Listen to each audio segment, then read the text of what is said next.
श्री गणेशाय नमः। रामो राजमणिः सदा विजयते, रामं रमेशं भजे।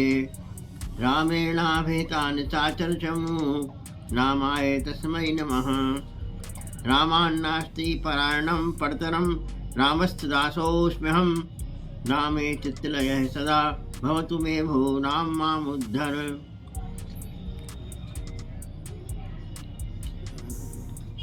सभी महानुभाव, विजयादशमी पर्व हमारे भारतवर्ष में 4 प्रमुख महापर्वों से एक प्रमुख पर्व माना जाता है।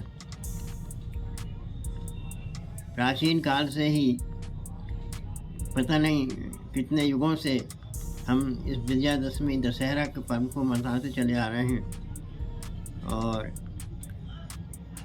हालांकि हमारा देश वर्षों गुलाम रहा, पहले मुग़ल के शासनकाल में गुलाम रहा, फिर अंग्रेज़ों के शासनकाल में, लेकिन हमारी संस्कृति और हमारे धार्मिक रीति रिवाज यथावत चलते रहे, उनमें किसी प्रकार की बाधा नहीं आई। तो इसी से उसका महत्व प्रकट होता है कि इतने कठिनाइयों का, विरोधियों का सामना करते हुए अविरल रूप से निरंतर चला आ रहा है। इसी से उसकी का महत्व प्रकट होता है। विजयादशमी पर्व प्रत्येक वर्ष आश्विन कुमार मास के शुक्ल पक्ष की 10वीं तिथि को मनाया जाता है। ऐसा कहा जाता है कि यदि इस 10वीं तिथि के साथ श्रवण नक्षत्र का योग मिल जाए तो बहुत ही श्रेष्ठ फलदायक विजयादशमी मानी जाती है। सौभाग्य से इस वर्ष हमें ऐसा योग प्राप्त हो रहा है कि 10वीं तिथि के साथ दिन भर श्रवण नक्षत्र भी है, और इससे उस पर्व का महत्व कई गुना अधिक बढ़ गया है। विजयादशमी पर्व में जो कार्य ऋषि मुनियों ने बताए हैं, उनके अनुसार हमें जो जो कार्य करना चाहिए वे इतने सटीक और वैज्ञानिक हैं कि उनको करने से निश्चित ही हमारे बहुत से दुख दर्द संकट टल जाते हैं और हमें पग पग में सफलता की प्राप्ति होती है। क्योंकि इन पर्वों के समय, विशेषकर विजयादशमी और दीपावली के समय, ग्रहों की स्थिति कुछ इस प्रकार रहती है कि उस समय जो जो कार्य किए जाएं, जो जो कार्य ऋषि मुनि ने बताए हैं, तो उनको करने से विशेष लाभ होता है और बहुत सी आपत्तियां, विपत्तियां दूर से ही भाग जाती हैं। तो विजयादशमी में प्रमुख रूप से जो जो कार्य बताए गए हैं वे इस प्रकार हैं। सबसे पहले प्रातःकाल हो सके तो सूर्योदय से पहले ब्रह्म मुहूर्त में उठ करके स्नान आदि से निवृत्त होकर के अपने नित्य कर्मों को पूर्ण करने के पश्चात अपने घर के आंगन में मंडलाकार गोबर के राम लक्ष्मण भरत शत्रुघ्न बनाना चाहिए। गोबर यदि गाय का हो तो और भी उत्तम है। उन मंडलाकार गोबर के पिंडों में राम लक्ष्मण भरत शत्रुघ्न का आवाहन करें और उनके बीच में धान्य और चांदी की स्थापना करें और उसमें पीला वस्त्र बढ़ा करके उनकी यदि पूजा की जाए, अर्थात धान के सहित चारों भाइयों राम लक्ष्मण भरत शत्रुघ्न का पूजन किया जाए, तो नारद पुराण में बताया गया कि इसका यह फल होता है कि वर्ष भर मनुष्य सुखी और विजयशील रहता है, माने उसे हर कार्य में सफलता मिलती है और उसके बहुत से विघ्नों का नाश हो जाता है। इसके पश्चात विजयादशमी के दिन जो सबसे प्रमुख कार्य है वह है विजय मुहूर्त में दक्षिण दिशा की ओर यात्रा करना और यात्रा करते समय अपने नगर या ग्राम की सीमा का उल्लंघन करना, माने सीमा के उस पार जाना, उसको कहते हैं उल्लंघन करना। तो अपने ग्राम की या नगर की सीमा का उल्लंघन करने से मनुष्य को विजय और सुख समृद्धि की प्राप्ति होती है, क्योंकि भगवान राम भी त्रेता युग में दक्षिण दिशा में जाकर के और उन्होंने रावण से विजय प्राप्त किया था। विजय प्राप्त करके वे वहाँ से वापस हुए थे। इसीलिए आज भी दक्षिण दिशा की ही यात्रा करना चाहिए और दक्षिण दिशा की ओर ही सीमा उल्लंघन करना चाहिए। साथ ही एक दूसरा कारण भी है। ज्योतिष के अनुसार विजयादशमी के दिन प्रायः मकर राशि का चंद्रमा रहता है और मकर राशि का चंद्रमा दक्षिण दिशा की यात्रा के लिए सम्मुख चंद्रमा माना जाता है।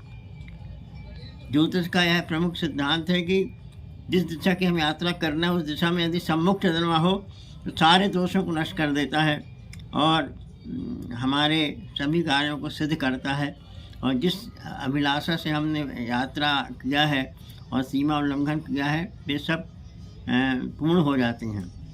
इन्हीं कारणों से हमें दक्षिण दिशा की यात्रा और सीमा उल्लंघन करना चाहिए।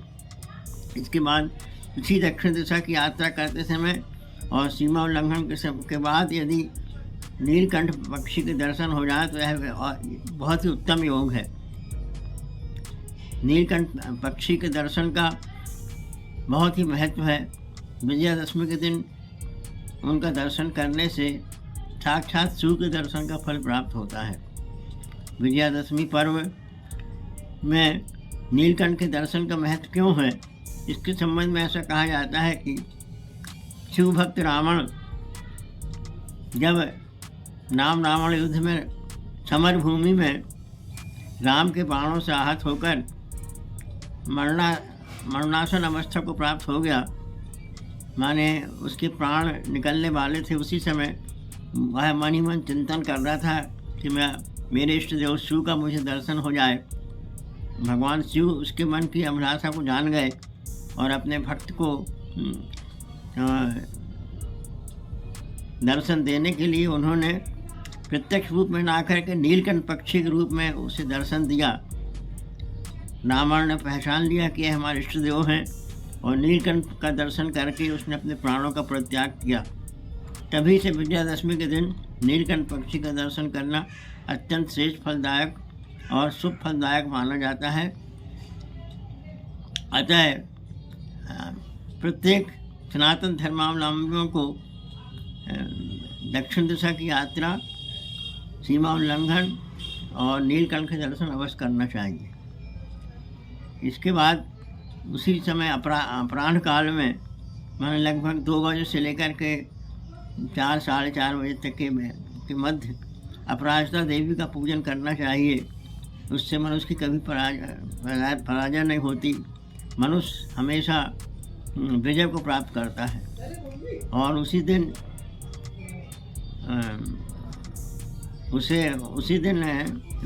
शमी वृक्ष का भी पूजन करना चाहिए। इससे धन समृद्धि की वृद्धि होती है और शनि ग्रह का प्रकोप शांत होता है। इसके बाद सभी को चाहिए कि अपने घर में जो यंत्र वगैरह हैं, जैसे लौह यंत्र हैं, मशीन है, मशीनरी आदि है, वाहन आदि हैं, इन सब का पूजन करना चाहिए। उनको पहले जल से स्नान करा करके साफ सुथरा करके उनमें काली जी का आवाहन करके पूजन करना चाहिए, क्योंकि जितने भी यंत्र हैं, विशेषकर लोहे के यंत्र और जितने भी वाहन हैं, मशीनरी आदि हैं, इनमें सबका में काली का स्वरूप माना जाता है इनको, इसलिए काली के रूप में इनका पूजन करना चाहिए। इनके पूजन करने से वे मशीनरी या वे वाहन वर्ष भर तक निरंतर अपना कार्य अच्छे से करते हैं, सुचारू रूप से करते हैं। उनके बिगड़ने की संभावना कम रहती है और वाहन में दुर्घटना आदि की संभावना भी नहीं रहती। इस प्रकार जितनी भी चीज़ें हमारे ऋषि मुनियों के द्वारा बताई गई हैं वे सभी महत्वपूर्ण हैं और सबका अपने अपने स्थान में महत्व है। अतः विजयादशमी में बताए गए इन कृत्यों को प्रत्येक धर्मावलंबी मनुष्यों को अवश्य इनका पालन करना चाहिए और बड़ी श्रद्धा के साथ इन कार्यों को पूरा करना चाहिए। इस वर्ष विजयादशमी का पर्व बुधवार 5 अक्टूबर को मनाया जाएगा। इस दिन दशमी तिथि सूर्योदय से लेकर के 12 बजे तक विद्यमान रहेगी और श्रवण नक्षत्र जो है यह प्रायः पूरे दिन रहेगा और रात्रि तक रहेगा। ऐसा कहा जाता है कि यदि श्रवण नक्षत्र से युक्त दसवीं तिथि मिल जाए तो वह विशेष सिद्धिदायक होती है। तो सौभाग्य से इस वर्ष हमें ऐसा योग मिल रहा है। तो 5 अक्टूबर को ही विजयदशमी मनाना उत्तम फलदायक है।